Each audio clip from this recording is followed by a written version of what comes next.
Chicken fry చేసుకుందామండి. ఒక spoon ధనియాలు, ఒక 5-6 లవంగాయలు, ఒక చిన్న చెక్క ముక్కలు ఒక 4 వేసుకోండి. ఇవి మనకి ఫ్రై అయిపోతున్నాయి అన్నప్పుడు గసాలు కూడా వేసుకోండి. కొంచెం గసగసాలు కూడా జస్ట్ కొద్దిగా వేసానండి. మనకి వెంటనే స్టవ్ ఆఫ్ చేసేయండి. ఎక్కువ వేడి ఎక్కకూడదు. దీన్ని మొత్తం మనం ఫ్రై అయిన దాన్ని చక్కగా ఒక ప్లేట్లో తీసుకొని మిక్సీ పట్టుకోండి.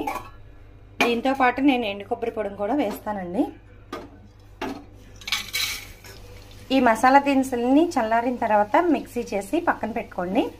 ఇప్పుడైతే స్టవ్ వెలిగించి మళ్ళీ నూనె వేసి కళాయిలో, నాకు చికెన్ డ్రైగా ఫ్రై అవ్వకూడదండి, కొంచెం గ్రేవీతో కలుపుకుంటానికి కూడా ఉండాలి. కాబట్టి నేను కొంచెం ఒక 2-3 ఇంత సైజు, ఒక నిమ్మకాయ అంత సైజు ఉల్లిపాయలు 3 తీసుకున్నాను. అది పేస్ట్ చేసి ఆ ఉల్లిపాయ పేస్ట్ని ఆయిల్లో ఫ్రై, బ్రౌన్ కలర్ వచ్చేంత వరకు ఫ్రై చేయాలి. ఒక పచ్చిమిరపకాయను అయితే నిలువుగా 2 చీలికలుగా చేశాను. ఇంతలోనే మనం మసాలాను ఎండు కొబ్బరిని చిన్న చిన్న ముక్కలుగా కోసుకొని హాఫ్ ముక్క అండి, ఎండు కొబ్బరి చిప్ప ఇంత ఉంటే దాంట్లో హాఫ్ ముక్క మాత్రమే వేయండి. మిక్సీ వేసుకొస్తాను నేను. ఇందాక వేపుకున్న మసాలా దినుసులు ఇవి కలిపి మిక్సీ వేయండి. ఈ మసాలాను అయితే పౌడర్ చేసి తెచ్చుకున్నాను. ఇలా ప్లేట్లో పెట్టి పక్కన పెట్టేసేయండి. ఆల్రెడీ మనం నానబెట్టి ఉంచుకున్న చికెన్ని తీసుకొని, ఈ పేస్ట్ అయితే మనకి బ్రౌన్ కలర్ వచ్చేస్తుంది.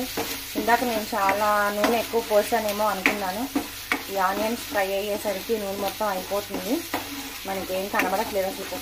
నేను నూనె మనకి గోల్డెన్ బ్రౌన్ కలర్ రాగానే దీంట్లోని మనం ఏదైతే నానబెట్టి ఉంచుకున్నామో చికెన్, ఆ చికెన్ని వేసుకోండి.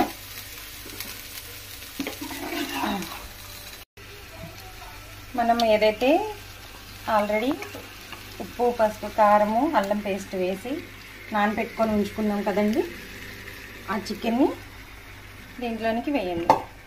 వేసి ఆనియన్ పేస్ట్ దీనికి పట్టేలాగా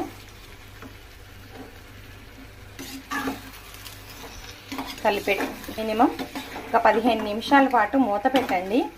దీంట్లో వాటర్ వచ్చి ఇది మొత్తం చక్కగా కుక్ అవ్వాలి, అంటే మెత్తపడాలి. ముక్క గట్టిగా ఉంటుంది కదండి, మన పచ్చివాసన అంతా పోయి నీచి వాసన పోయేంత వరకు కూడా దీన్ని మూత పెట్టి మగ్గపెట్టండి. 15 నుంచి 20 నిమిషాల పాటు ఈ చికెన్ని మగ్గపెట్టండి. మగ్గపెట్టిన తర్వాత తీసి అప్పుడు ఫ్రై చేయండి. చూడండి, మనం కూర మీద మూత పెట్టిన తర్వాత ఇలా వాటర్ అయితే వస్తాయి. ఈ నీళ్లు మొత్తం ఉడికి ఇంకిపోయేంత వరకు కూడా కూరని మగ్గపెట్టాలి. మగ్గపెడితేనే మనకి ఈ ముక్క అనేది చక్కగా, ఇదిగోండి ఇలా నొక్కినప్పుడు మెత్తగా అయిపోయి 2 పీసులాగా అయిపోతుంది. ఇంకొంచెం ఈ వాటర్ కూడా మొత్తం పోయేంత వరకు మీరు మగ్గపెట్టండి కూరని. మళ్ళీ నేను 1/2 టీ స్పూను కారం వేసి కలిపి పెట్టాను. కారం వేసి కలిపాను. ఇంకా మీకు కనిపిస్తుంది చూడండి, ఇక్కడ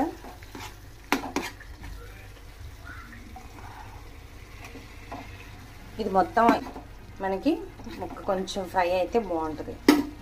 అలా మూత తీసేసి ఉంచండి. మసాలా పౌడర్ కూడా వేసి ఆ మసాలా పౌడరు మొత్తం పీసెస్ అన్నిటికి బాగా, చికెన్ ముక్కలన్నిటికి మంచిగా పట్టేలాగా కలపండి.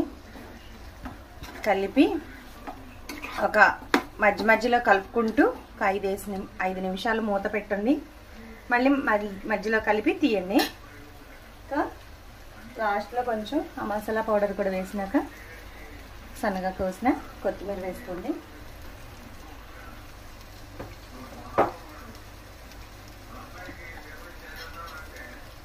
ఇంకా కొత్తిమీర వేసి కలపండి. మగ్గుతుంది చక్కగా. మూత పెట్టిన తర్వాత మళ్ళీ ఒక 5 నిమిషాల తర్వాత దించేసుకుందాం. 5 నిమిషాల తర్వాత చూస్తే చికెన్ బాగా ఫ్రై అయిపోయింది. ఇంకా మీరు స్టవ్ ఆఫ్ చేసేయండి. థ్యాంక్ యూ అండి. వేడివేడిగా అన్నం చికెన్ ఫ్రై మాదైతే ఈరోజు స్పెషల్. మరి ఈ చికెన్ ఫ్రై టేస్ట్ కూడా చాలా బాగుంటుంది. దీనికి సంబంధించి వీడియో అయితే నేను ఛానల్లో అప్లోడ్ చేస్తాను. ఇటు మనకి ఫ్రై పీసెస్ లాగా ఉండాలి, ముక్కల్లాగా చక్కగా కనిపించాలి.